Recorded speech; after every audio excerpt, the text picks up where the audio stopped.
M.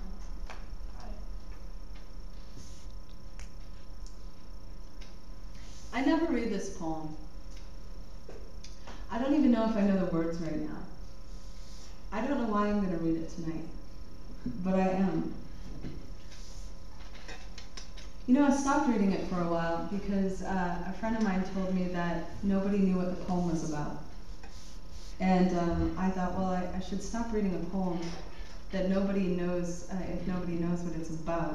And then I thought, I don't know what I thought, I'm just going to read the fucking poem. It's a hard poem, you know, it's one of those poems that just,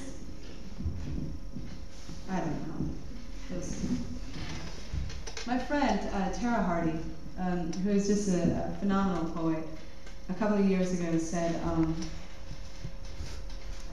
you have to start writing the things that you're afraid to write. If you're not writing the things you're afraid to write, then it's just a waste. And I couldn't write for a few months after she asked me that, after she said that, because I didn't want to write any of it down. But this was the first thing that I wrote when I started writing again.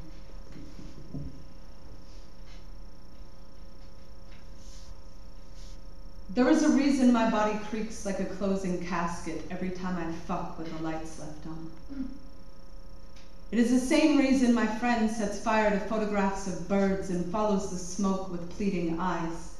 We both had years when the phoenix didn't rise, when we slept in beds of cindered feathers and held hollow ashen beaks the way other kids hold ice cream cones. I suck the bones of a songbird's rotting wing, and you think your pills are gonna fix me, doctor.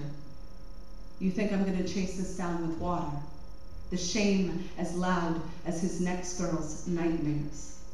I tied my tongue like a ribbon in my baby sister's hair, like a bow around a gift I gave to my mother and father, and my silence equaled every Christmas morning where we were still happy and grateful, but my silence was also his next girl's eyes, falling like timber when no one chose to hear, her roots ripped up, her ground eroding to the din of an old man's zipper.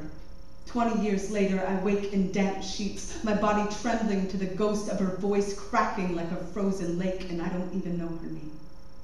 Never saw her face, only heard the rumor that he'd moved on to the hemorrhage of another perfect thing.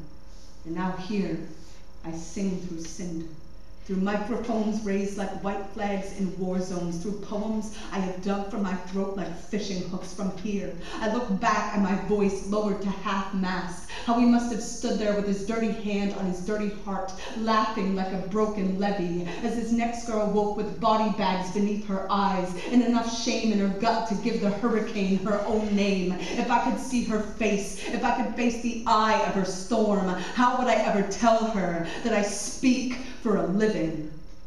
Would I offer my own wounds as condolence? Would I say his claws carved me animal? Would I say at 14 years old I threw my bloody fist into my boyfriend's face till his eyes swelled shut and his tears turned crimson and his jaws cracked till I was finally convinced his hands were not every man's hands? Would I tell her I have stood beneath street lamps waiting for the swarming flies to identify my body as carcass, to swallow every cell of salt and leave nothing behind but the trellis of my untouched bones? I remember the fault lines in the corners of his eyes, the way he shook hands with my father, the look on his face beneath the swollen sun. Even his shadow looked guilty, the concrete made crime scene by his touch. Would I tell her this? Would I ask if she has ever outlined her own body in chalk? Is there yellow tape in your top dresser drawer for those nights when your true love's kiss is an anthem to a dead country, and you find yourself with rope burns around your neck, begging the bodies of strangers to not respect you in the morning? In the morning, I shovel my blood from the white snow. I wipe my frantic breath from the window, and I bind my breast so that something will hold my breath so tight,